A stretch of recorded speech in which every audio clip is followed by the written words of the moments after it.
Bonjour, je suis Daniel, j'ai 56 ans. En ce 23 mars 2025, alors que les élections fédérales canadiennes seront déclenchées dans quelques heures, je vous propose une vidéo qui porte sur la ptose palpébrale chez les personnes atteintes de dystrophie musculaire oculo-pharyngée, la DMOP. J'ai créé un document PowerPoint pour rendre la présentation à la fois accessible et visuelle. J'ai même utilisé l'intelligence artificielle pour générer des images amusantes. Les principaux sujets porteront sur les causes, les conséquences et les traitements de la ptose. Mais j'ai aussi un objectif sous-jacent: te donner assez de connaissances pour que tu puisses obtenir l'intervention la plus adaptée à ta situation. Mais qu'est-ce qui cause la chute des paupières?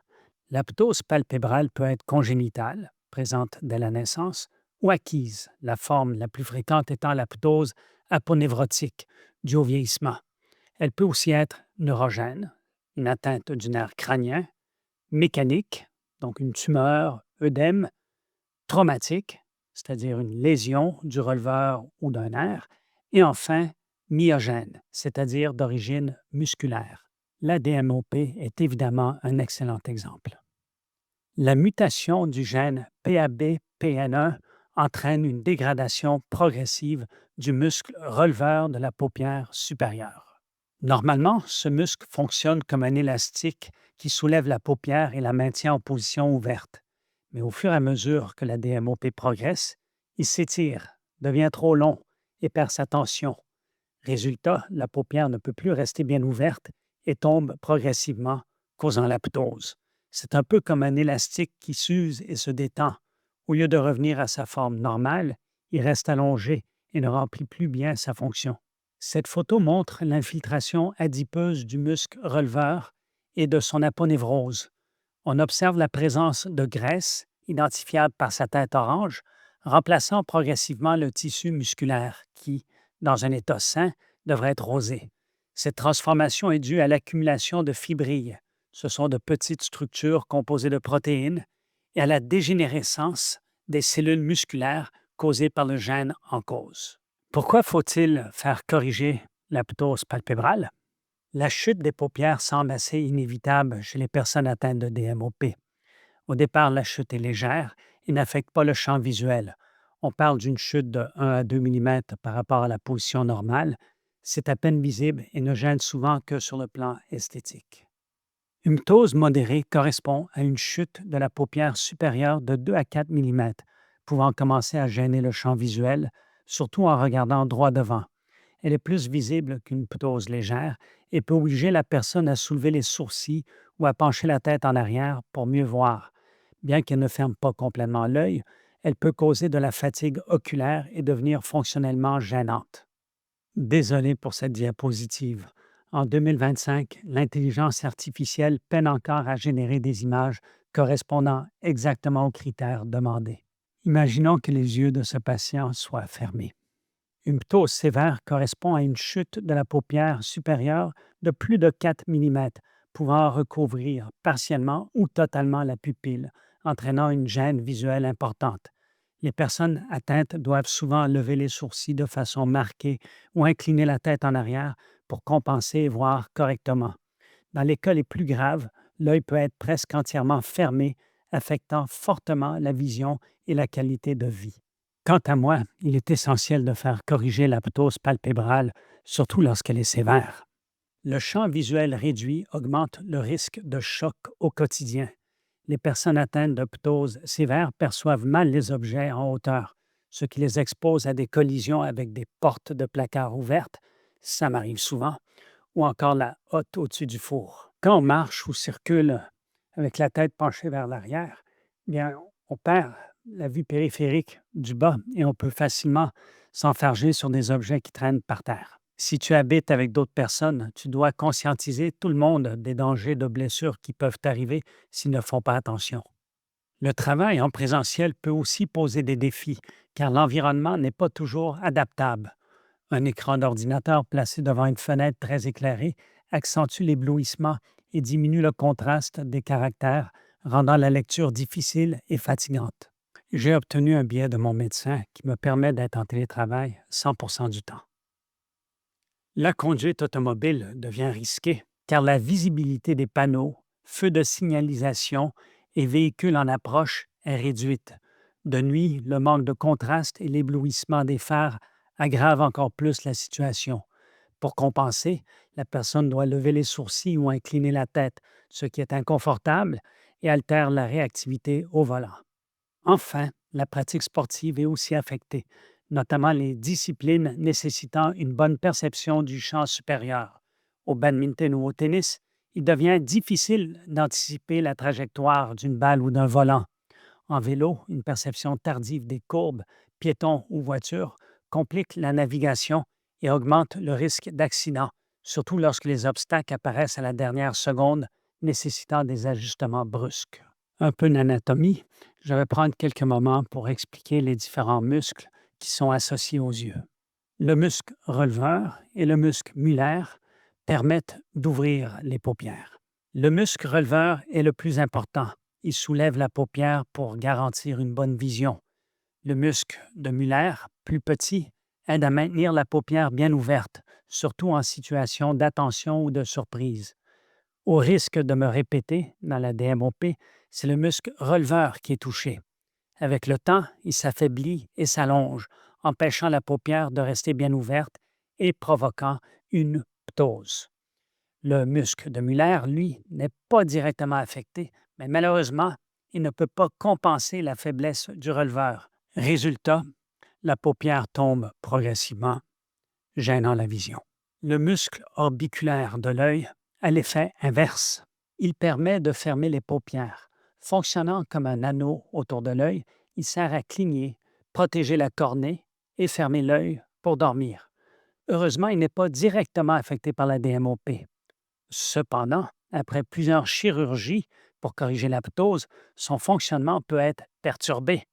Certaines personnes ont alors du mal à fermer complètement l'œil, ce qui peut entraîner une sécheresse oculaire et une irritation. Ce phénomène est appelé l'agophtalmie, pas du tout agréable. Enfin, il y a les muscles extrinsèques de l'œil. Ils contrôlent ses mouvements dans toutes les directions, permettant de regarder autour de soi et de suivre un objet du regard. Dans la DMOP, ces muscles ne sont pas responsables de la ptose car ils n'interviennent pas dans l'ouverture ou la fermeture des paupières. Cependant, dans certains cas avancés de la DMOP, ils peuvent s'affaiblir progressivement, entraînant une ophtalmoplégie. Cela signifie que les mouvements de l'œil deviennent plus lents et limités, rendant plus difficile le suivi des objets ou le regard dans certaines directions. Vient un moment où tu en as tout simplement assez d'avoir l'air fatigué en permanence, d'avoir mal au cou, d'avoir l'impression que les gens ne remarquent que tes paupières qui sont toujours fermées. Tu en as assez aussi de te cogner la tête sur des obstacles que tu ne vois pas. Alors tu te décides, tu prends rendez-vous pour rencontrer un ophtalmologiste pour corriger la ptose palpébrale.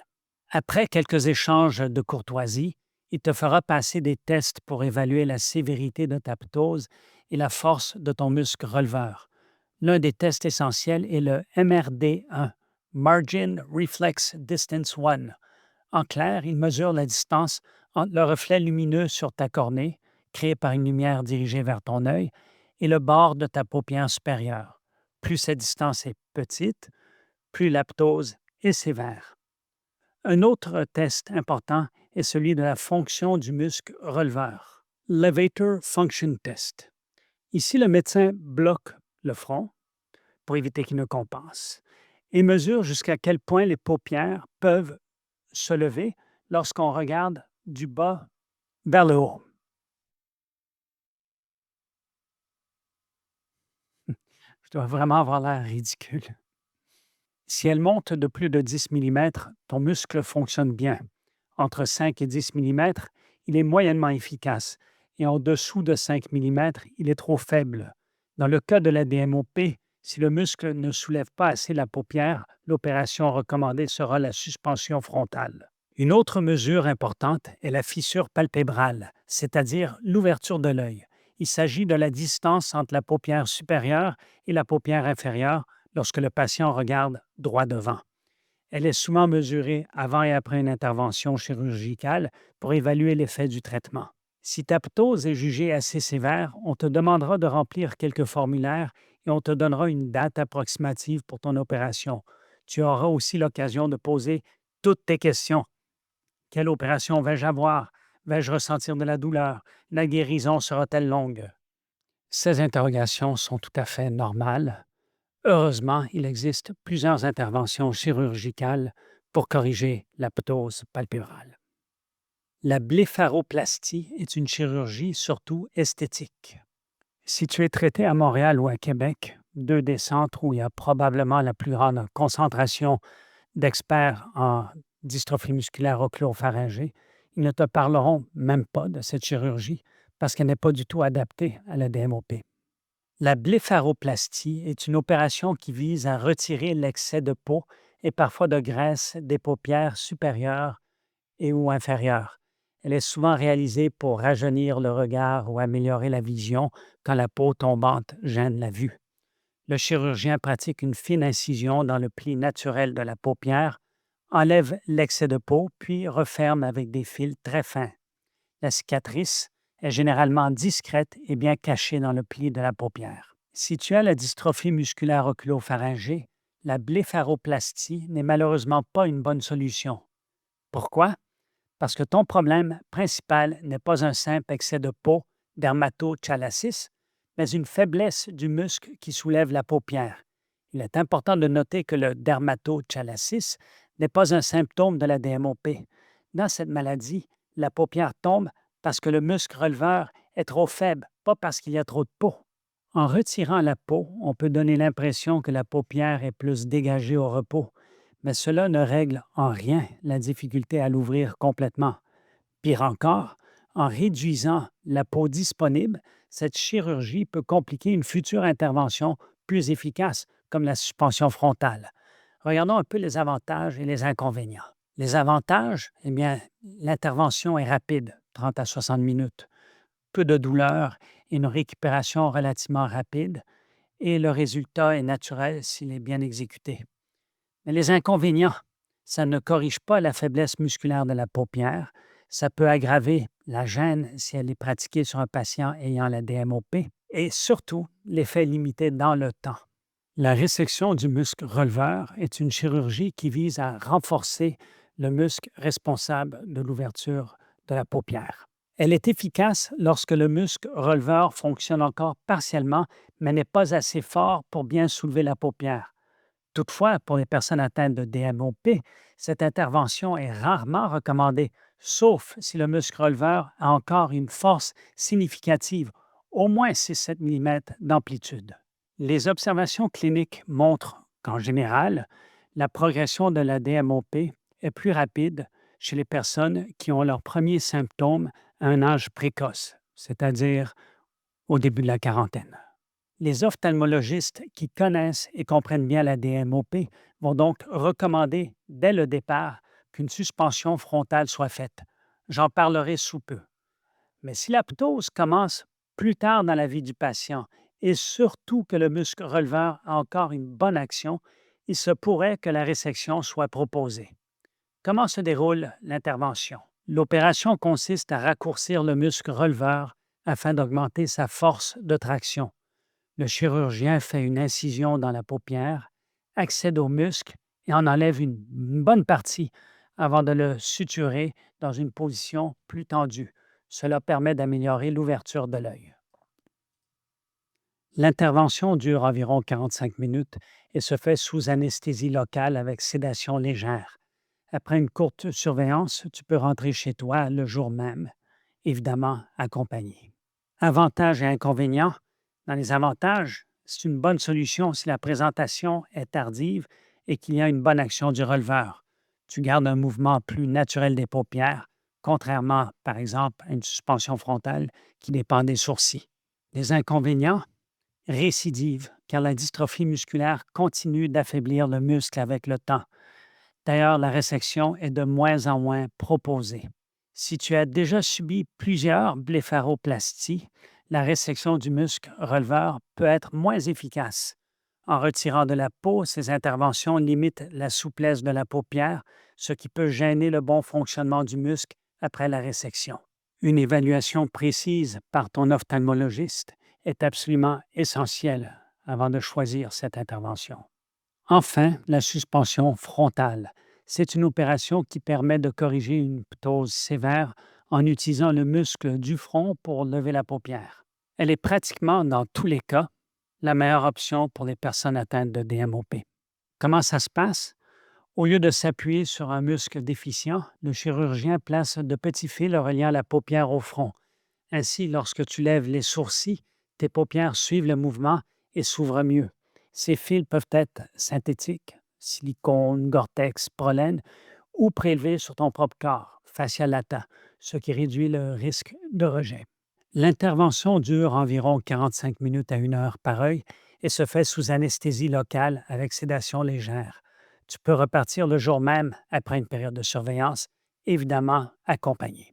Les avantages et les inconvénients, eh bien, dans les avantages, ça corrige efficacement la ptose sévère, surtout si la personne a une amplitude du muscle du front, le frontalis. Ça améliore le champ visuel en levant la paupière, mais là, le plus grand des avantages, le résultat est durable, bien que des ajustements puissent être nécessaires avec le temps. Les inconvénients, il faut apprendre à utiliser les sourcils pour ouvrir les yeux. Il y a un risque de sécheresse oculaire si la paupière ne ferme plus complètement. Ce risque augmente si tu as eu plusieurs blépharoplasties. Parfois, un relâchement des fils ou un rejet peut nécessiter une nouvelle intervention. Dans le cas du fascia lata, puisque c'est prélevé de la cuisse, il y a 2 zones chirurgicales. Aussi, et c'est très rare, il arrive à l'occasion, après plusieurs années, un syndrome de contracture des bandes. Je parle juste du cas là, du fascia lata, hein. Donc, c'est une complication imprévisible qui font que les paupières sont presque collées dans le plafond de l'orbite et réparer ça, c'est assez délicat. En résumé, la suspension frontale est souvent la meilleure option pour traiter la ptose dans la DMOP. Maintenant que tu connais les avantages et désavantages de chaque chirurgie, tu es mieux préparé pour avoir une véritable discussion avec ton ophtalmologiste sur ta situation. La première question que je poserais à l'ophtalmologiste serait: que savez-vous de la dystrophie musculaire oculopharyngée? Si le médecin répond qu'il a déjà opéré des patients atteints de DMOP, je lui poserai à nouveau la question: que savez-vous exactement de la DMOP? Et pourquoi? Parce qu'il se peut qu'il n'ait jamais réellement compris que la ptose est due à un problème musculaire et non à un excès de peau. Je lui rappellerai aussi qu'il n'existe que 2 chirurgies adaptées pour corriger la ptose dans la DMOP: la suspension frontale et la résection du muscle releveur. Ensuite, je n'hésiterai pas à lui demander les résultats de mon Levator Function Test. Je veux savoir si je suis un bon candidat pour une résection du muscle releveur ou si une suspension frontale serait plus appropriée. Une autre question essentielle à poser: est-ce vous qui allez réaliser l'opération ou un de vos étudiants? Personnellement, je préférerais que mon intervention soit pratiquée par un chirurgien expérimenté plutôt que de servir directement à l'apprentissage d'un débutant. Cela dit, je comprends aussi que les étudiants d'aujourd'hui sont les experts de demain. Si tu as les yeux creux, tu peux aussi demander à l'ophtalmologiste de t'expliquer plus comment il va arriver à donner un bon résultat. La DMOP peut affecter d'autres muscles du visage. Si le muscle frontal est très faible, peut-être que la suspension frontale ne donnera pas grand-chose. Si tu as les yeux secs tout le temps, tu dois en parler avant d'accepter une chirurgie. Peut-être qu'elle sera faite quand même, mais avec moins de corrections pour assurer une bonne fermeture des yeux. Certains ophtalmologistes utilisent le laser, d'autres préfèrent opérer une paupière à la fois et programmer la seconde plus tard. Tu peux poser toutes les questions nécessaires pour mieux comprendre tes options et choisir ce qui te convient le mieux. Enfin, si ton muscle releveur a encore une certaine force, tu pourrais hésiter entre la résection et la suspension frontale. Bien des patients préfèrent directement choisir l'option la plus durable, la suspension frontale, afin d'éviter d'avoir à se faire réopérer plus tard en cas d'aggravation de la ptose. Si pour une raison médicale ou religieuse, l'intervention chirurgicale n'est pas envisageable, sache qu'il existe d'autres solutions pour tenter d'améliorer ton quotidien. La photo que tu vois ici est celle de mon arrière-grand-père, Edgar Sanson. à l'origine en noir et blanc, je me suis amusé à y ajouter de la couleur. Dans les années 1930, les opérations de correction de la ptose n'étaient pas offertes au Québec. Étant très bricoleur, Edgar avait trouvé sa propre solution. Il avait soudé sur les montures de ses lunettes des béquilles pour maintenir ses paupières ouvertes. C'est peut-être difficile à voir sur la photo, mais si tu observes bien la zone au-dessus des paupières, tu devrais apercevoir ces petits dispositifs.